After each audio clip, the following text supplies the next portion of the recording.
Doom 5. Oh boy, what a tangled web we weave. And by the way, this is going to be a review for the base game only, no DLC, and no multiplayer. I didn't play the multiplayer, I don't have any of the DLC, I have no plans to get it, and I'm pretty sure the guy who gifted this game to me has no plans to get it for me either, and I'm just fine with that. So first up is the story. Right from the start, it's been some time since Doom 4's ending. Hell's invasion of Earth is underway, the Doomslayer has this castle floating in space and this new suit of armor, and I'm sitting here thinking, okay, what the hell's going on? Because when we last saw him, he was in some random room. Dr. Hayden was like, yeah, I got this sword and I can control Argent energy. Maybe, so see you later, dipshit. And he teleported you off to somewhere. So what the hell happened between now and then, huh? Come on, guys, how much time has passed? Where did he get the floating castle? How about the new armor? The game doesn't explain anything. Within seconds, you're off to kill a priest of some kind. Now, from there on, I like some parts of the story. There's a lot more of it here, more cutscenes, more talking, but then we get to the second major problem. The game introduces all of these new characters that you don't have any effing clue as to who they are, but the game treats you like you know who these people are. The only major characters in Doom 4 were Dr. Hayden and Olivia Pierce, and it was pretty obvious to tell who they were from the first couple of talks they had, more or less. With Doom 5, you got these angels, you got demons, this flashback here with more people, this guy who talks about a lantern or something, and I'm like, who are all these fucking people? And if you want any kind of idea as to what's going on, you have to read the notepads that are scattered throughout the game. There's a lot of them, and they're all like 5 paragraphs long. I was like, really? This destroys the pacing of the game and clearly shows that whoever wrote the story was either somebody different, or if it was the original writer, he completely forgot what made the story in Doom 4 so great. Which was the fact that you didn't have to read all the notes, because the game did a perfectly good job at telling you what happened and what was going on as you played. The big story was there for people who wanted it, and that's what made Doom 4 so good. It didn't force you to read all this crap. If you just wanted to shoot bad guys with a basic story, there you go. And for those of you that want to compare the start of Doom 5 to Doom 4 and draw parallels between them, well, I got this for you. Doom 4 didn't take place after a previous game that ended on a cliffhanger like Doom 5 does. It didn't need to do anything besides make it obvious that something went wrong. That's how it pulled the player in, but the ending left so many questions that needed to be answered, and Doom 5 doesn't answer them. It's so jarring because you have all of these cutscenes here that are trying to establish this big story, and yet in order to get the full story, you have to read all this boring text, and even once you read them, it still feels like there's a good 1/3 of the story missing. Oh yeah, I forgot to mention, the notes don't answer any of the questions that Doom 4 left. Which leads me to think that the story was going to be much bigger than what we got, and then for whatever reason a third of it got relegated to the notepads, and the last third of it got canned. Such a waste of effort. As far as the presentation is concerned, the graphics, the sound, it's pretty damn good. The game looks great from top to bottom, there's no question about that, and what I really love is how you can blast pieces off the demons. It reminded me a lot of Project Brutality, and the music especially has been given a huge improvement over Doom 4, because Doom 4's music was good for background noise when playing the game, but not for listening to it on its own. But Doom 5, just go listen to it, especially the ambience, it's fucking great. But there's a few things I also don't like.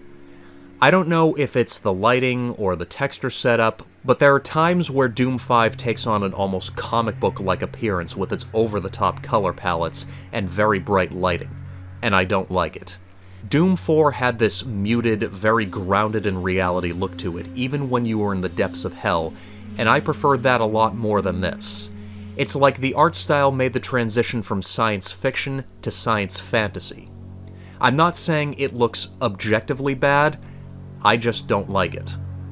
Now, as for the sound, while the music got a much-needed overhaul and the voice acting gets the job done, the sound effects still need a lot of work. That's one thing I didn't like about Doom 4 was the sound effects, especially for the guns. They were very weak, and not much was done about that here. In fact, in some cases, especially with the machine gun, they sound even worse than Doom 4.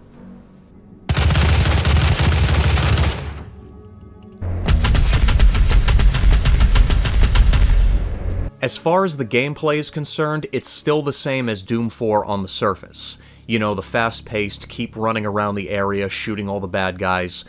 But many things have changed, and not for the better. And the two biggest ones are level design and gunplay. And just to get this out of the way, no, the Marauder had nothing to do with it. This guy was stupid levels of easy once I figured out how to fight him. Anyways, first off, remember how in Doom 4 it was all about running around the arena and don't stop shooting or you're dead? Well, that still applies here, except it's a little more vertical. As in, now it's all about running and jumping around the arena. In fact, in many of the fights, you kind of have to jump around, because many times there's going to be toxic sludge, lava, or purple goo on the floor that slows you down or hurts you, or even a pit to fall into where you'll lose a chunk of health or armor. But none of these bother me, they're more of an annoyance than anything else. What does bother me is what happened to the design of the levels as a result of this. The levels are considerably smaller. I'm guessing the reason for this is the developers trying to make the combat more vertical, because if they didn't do that, nobody would give a shit about all the jumping that you can do and would be playing it the same as Doom 4, so that would have been a huge waste of time on their part, but holy shit did they go overboard. Much of the time I feel like I'm walking through a hallway. Go pull up the map in any level of Doom 4 and compare it with any level in Doom 5. In Doom 4, there were plenty of hallways, don't get me wrong on that, but every time you walked into a big area, there were so many places to explore and so many directions you could go in. It felt like a place that you could actually explore, and that's not here with Doom 5. Even the biggest areas feel very small. The secrets, too. In Doom 4, there's all these intricate little hallways and steps you had to take to find the secrets. With Doom 5, most of the time it's like, oh, break this wall and there it is. The jumping segments don't do anything to help either, and I like them. I think it's a nice break from the combat, but they don't do anything to make the levels more interesting to explore, because it still feels like you're going in a straight line. I said in my Doom 4 review that the level design was arguably the best thing about that game because Doom 4 brought back the intricately designed and fun to explore levels after years of first-person shooters with straight-line levels that oftentimes did everything in their power to maniacally control your every move. And with Doom 5, it feels like Doom took a huge step back towards those straight-line levels. Sure, it doesn't have all of the scripted events and control freak moments like Call of Duty, but still, it's not good overall. It's a huge downgrade from Doom 4's fantastic levels, and sadly the gunplay isn't any better. All the guns have been tweaked and changed, every bad guy now has a recommended way to kill them, which is pretty much the only way to kill them, unless you want to waste a whole bunch of ammo, on the bigger enemies at least. And speaking of which, the ammo count has been drastically reduced for every gun, and lots of other things are different, but this isn't the problem. And I thought it was, because at first I was having trouble adjusting to all the changes, but once I got adjusted to them, it was fine. Until I found a way to cheese my way through the game. Here's what you do. When you start getting the suit upgrade points, put all of them into the grenade launcher and later on the ice bomb. Also, be sure to get the faster dasher upgrade, which refills the dash much quicker. And I also recommend the thicker skin upgrade, which makes you immune to explosive barrels. When you start getting Sentinel crystals, get all the ammo upgrades, and then start unlocking the crystal powers. Go for the loot magnet, then the 3 perks that improve the flame belch. As far as runes are concerned, I recommend Equipment Fiend, Dazed and Confused, and Punch and Reeve. Now in the 3rd level, Cultist Base, once you get the super shotgun, unlock both upgrades right away, and go right for completing the Weapon Master challenge. It's really easy. You just have to kill 50 demons while you're using the meat hook, and once you do that, you unlock the flaming meat hook. And the reason for doing all of this is very simple. In Doom 5, while there are health, armor, and ammo pickups lying around, your main way of refilling your health, armor, and ammo is through glory kills, setting enemies on fire, and taking a chainsaw to them respectively, and sometimes taking a chainsaw to an enemy will drop some health and armor if you're low enough. And once you have the super shotgun fully upgraded, you can use the flaming meat hook to restore your armor. Simply hit them with the meat hook, and once you get up close to them, pull the trigger and the armor power-ups come bursting out of them like a piñata. 30 points of armor instantly restored. Now combine that with everything else I told you to get, and what you end up with is a game that's really boring.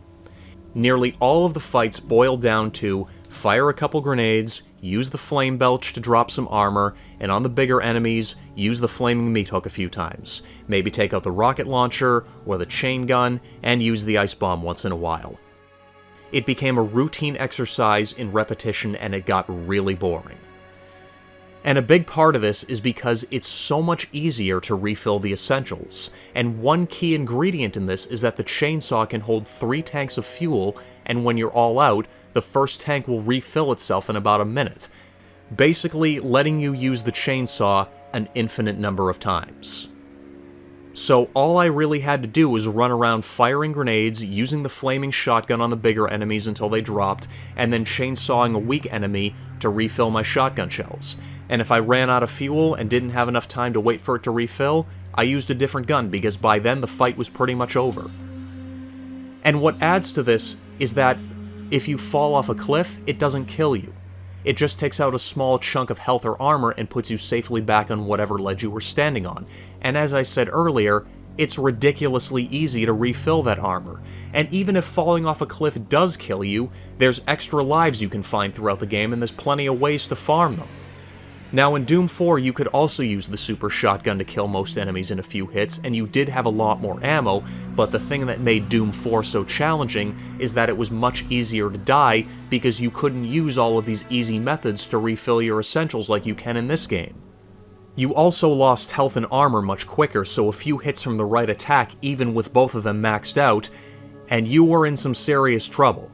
You had to keep moving, and even then I still died sometimes, mainly because I got careless, or didn't see an attack from the side or behind or whatever. And also, if you fell into a pit or a pool of lava, back to the last checkpoint. None of this is in Doom 5. Even when there were enemies all over the place and I was down to only a trickle of health, I rarely died because I could always kill a weak enemy and he would drop a bunch of health, and if he didn't, I had plenty of extra lives. The screen goes blank for about 1 second, then you're right back to where you were with plenty of health and armor. Unless you set the difficulty to the mode where if you lose all of your extra lives and then die, it's back to the start of the game, dying has almost no consequence. Now add up everything else I talked about.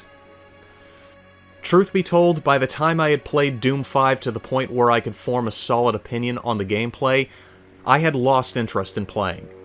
Of course, I pushed myself to play through the entire game, and those 2 final boss battles were some of the most infuriating fucking boss battles I've ever played.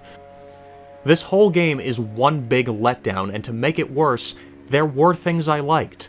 The floating castle with Doom Guy's room and all of those little toys and music you could collect in the game, and they appear in his castle. I thought that was cool. Why couldn't the rest of the game be as cool as that?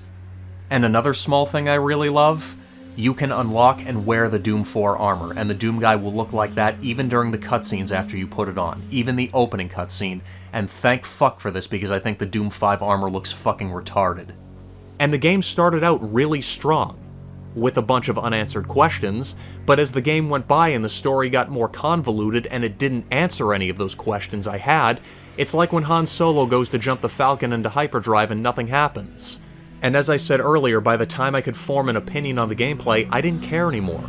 The disappointing gameplay was just the icing on the cake of disappointment that is Doom 5.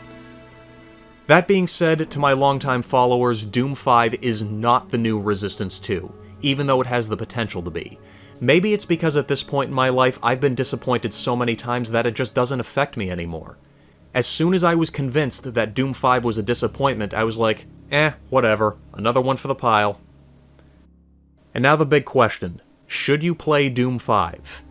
If you can get it real cheap, like under $20 or $20 with all the extra story DLC, then I guess so. But not really, because I don't recommend playing it. There's plenty of better games out there.